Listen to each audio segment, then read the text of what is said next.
6월 10일 수요일입니다. 평매목 창세기 22장 시험에는 목적이 있습니다 라는 제목으로 말씀을 나누겠습니다. 먼저 기도로 시작하신 후 성경을 1회에서 3회 읽기 바랍니다. 꾸준한 영성훈련은 당신의 인생을 변화시킵니다. 다 읽으셨습니까? 첫 번째, 시험은 고통스럽습니다. 2절입니다. 여호와께서 이르시되 내 아들 내 사랑하는 독자 이삭을 데리고 모리아 땅으로 가서 내가 내게 일러준 한 산 거기서 그를 번제로 드리라. 사건이 지나간 후에는 비교적 쉬워 보입니다. 하지만 그 사건을 맞닥뜨리는 순간에는 어떻게 해야 할지 굉장히 당황할 수밖에 없습니다. 아브람 평생의 가장 어려운 시험이 바로 아들을 번제로 드리라는 하나님의 명령이었습니다. 100세에 낳은 아들입니다. 말도 안 되는 시험이었습니다. 성경 속에서는 아브람의 당황함이나 주저함을 발견할 수 없지만 아브람은 당연히 굉장히 괴로웠을 것입니다. 이스마엘을 집에서 쫓아낼 때도 괴로웠고 근심했습니다. 그런데 자신의 사랑하는 아들을 번제로 죽여야 한다는 것은 괴로움을 넘어서는 최고의 고통이었을 것입니다. 우리는 이 사건이 지나고 결말을 알기에 그다지 큰 감정의 변화 없이 이 이야기를 읽고 듣습니다. 결국은 안 죽어. 괜찮아. 라는 생각으로 쉽게 넘어갑니다. 하지만 아브라함에게는 내 사랑하는 독자 이삭을 번제로 드리라 라는 말씀을 듣는 순간부터 제단 앞에서 칼을 빼는 순간까지 가슴을 찌르는 극심한 고통이었을 것입니다. 우리에게도 직면하게 되는 많은 시험이 있습니다. 무척 괴롭습니다. 감정을 숨길 필요 없습니다. 괴로우면 그냥 괴로워하시면 됩니다.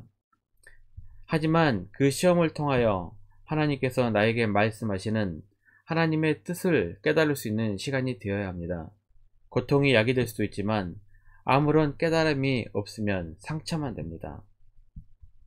두 번째, 시험에는 목적이 있습니다.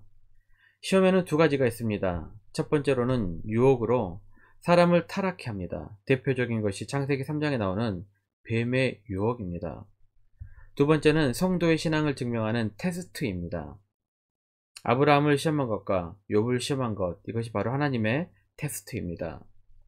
하나님께서 우리를 시험하시는 데에는 목적이 있습니다. 욥기 23장 10절입니다. 그러나 내가 가는 길을 그가 아시나니 그가 나를 단련하신 후에는 내가 순금같이 되어 나오리라. 그렇습니다. 우리를 단련하시고 우리가 순금같이 불순물이 함유되지 않는 깨끗함과 거룩함으로 무장하는 것입니다. 그렇다면 아브라함의 시험에도 목적이 있었을 것입니다. 아브라함은 하나님의 의도와 목적을 깨달았던 것 같습니다. 창세기 22장 2절 말씀 다시 한번 보겠습니다. 여기 보게 되면 내 사랑하는 내 아들 내 사랑하는 독자 이삭을 그리고 그를 번제로 드리라 라는 말씀이 나옵니다. 뭔가 잘 짝이 맞아 보이지 않는 말이죠. 내 아들 내 사랑하는 독자 이삭 그리고 번제로 드리라. 사랑하고 소중한 것은 지키고 싶은 것이 모든 사람의 마음입니다. 누구도 사랑하는 것을 쉽게 내주고 포기하지 않습니다. 하지만 이것이 지나치게 되면 오히려 우리 삶의 주인이 되어버리고 우상이 되어버립니다. 모든 사람이 돈을 좋아할 수 있습니다. 돈을 좋아하다가 어느 순간에 돈이 우리의 주인이 되어버리면 문제가 됩니다. 수단과 방법을 가리지 않으며 죄의 길에 들어설 수 있게 됩니다. 요즘 엠번방이란 뉴스 때문에 시끄러웠습니다. 돈 때문에 수단과 방법을 가리지 않았던 그러한 죄악이었습니다. 아브라함에게 이삭은 100세에 얻은 매우 귀하고 사랑스러운 존재였습니다. 하지만 아브라함에게 이제 그 아들이 주인이 되어버리고 우상이 되어버린 것입니다. 그래서 하나님께서는 내 아들, 내 사랑하는 독자 이삭을 번제로 드리라는 시험을 하신 것입니다. 이 시험은 내 인생의 주인이 누구인가를 묻는 시험입니다. 아브라함은 모든 것을 다 내려놓았습니다. 오직 하나님만이 아브라함의 주인이었습니다. 하지만 사랑하는 아들 이삭이 아브라함의 주인이 되고 우상이 되었던 것입니다. 아브라함은 그것을 깨달았습니다. 아, 그렇습니다. 하나님, 내 인생의 주인은 오직 하나님밖에 없습니다. 라는 고백으로 아브라함은 순종을 합니다. 하나님의 시험의 목적이 무엇인지를 깨닫고 이삭을 마음의 주인에서 우상에서 내려놓는 훈련을 하는 것입니다. 아브라함은 분명히 믿음이 있었습니다. 하나님께서는 이삭을 주시고 이삭을 통해서만 후손이 하늘의 별처럼 바다의 모래처럼 번성할 것이라는 믿음 말입니다. 분명히 하나님께서는 죽이시려고 하시는 것이 아니라 내려놓게 하시려는 시험이라는 것을 아브라함은 깨달았던 것 같습니다. 여러분 마음속에 주인으로 자리 잡고 있는 것이 있습니까? 자식일 수도, 돈일 수도, 명예와 권력일 수도, 아니면 여러분이 하시는 일일 수도 있습니다. 다른 어떤 것일 수도 있습니다. 다 내려놓으십시오. 예수님 한 분이면 충분합니다. 라는 고백을 하며 살아가는 우리가 되었으면 좋겠습니다. 세 번째, 하나님이 인신제물을 원하실까? 이 구절에서 믿지 않는 사람들이 하나님을 욕합니다. 어떻게 인신제사를 원하는 신을 신이라고 할 수 있느냐 하는 것입니다. 하지만 하나님은 분명히 인신제물을 성경법에서 엄격하게 금하셨습니다. 레위기 18장 21절입니다. 너는 결단코 자녀를 몰래에게 주어 불로 통과하게 함으로 내 하나님의 이름을 욕되게 하지 말라. 나는 여호와이니라.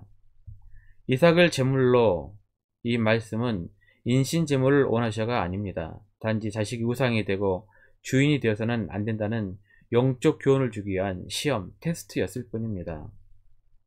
마지막 네 번째, 예수님의 모습을 보게 됩니다. 창세기 22장에서는 예수 그리스도의 십자가의 모습을 떠올려 볼 만한 예표들이 가득 차 있습니다. 시험으로서의 역할도 있었지만 이곳에서 예수님의 십자가 사건을 함께 묵상해 봅시다. 첫 번째, 독자를 잃게 되는 아버지의 슬픔. 독자 아들이 죽는 것을 지켜보며 심한 근심을 한 아브라함과 독생자 예수 그리스도가 십자가 위에서 죽으심을 슬퍼하실 하나님의 모습이 여기서 겹쳐집니다. 두 번째, 장작을 지고 가는 이삭과 십자가를 지신 예수님. 아브라함의 아들 이삭은 번제나무를 지고 모리아산으로 오릅니다. 예수님은 십자가를 지시고 골고다길을 오르십니다. 세 번째, 말없이 순종하는 이삭과 예수님. 이삭도 예수님도 말없이 순한 양처럼 죽음 앞에서 순종합니다. 이 말씀을 묵상하면서 문득 이런 생각이 듭니다. 우리 예수 믿는 사람들의 모습 속에서 예수님의 모습이 나타난다면 얼마나 아름다울까. 오늘 하루도 여러분의 모습 속에서 예수님의 삶의 모습들이 생생하게 나타나시기를 바랍니다. 말씀 요약합니다. 시험은 고통스럽습니다. 하지만 시험에는 분명히 목적이 있습니다. 오늘 하루 예수님의 흔적을 남기는 삶이 되시기를 바랍니다. 1년 성경 일독 주간 계획입니다. 수요일 10편 49편부터 51편까지 천천히 묵상하시기를 바랍니다. 6월 중보 기도 제목입니다. 계속해서 이 기도 제목을 보시고 충분히 기도의 시간을 가지시기를 바랍니다. 혹시 가정에서 신앙생활 하시기, 기도 생활 하시기 힘드신 분들은 교회 나오셔서 기도하시면 됩니다. 새벽 6시부터 밤 10시까지 여러분 편한 시간에 기도의 시간을 충분히 확보하셔도 좋습니다. 하루 30분씩 최선을 다하시길 바랍니다. 그러면 여러분의 삶이 변화될 것입니다. 영상을 다 보신 분들은 확인 문자를 보내시거나 유튜브에 댓글로 달아주시면 정기적인 영성 훈련에 도움이 될 것입니다. 오늘 하루도 승리하시기를 기도합니다.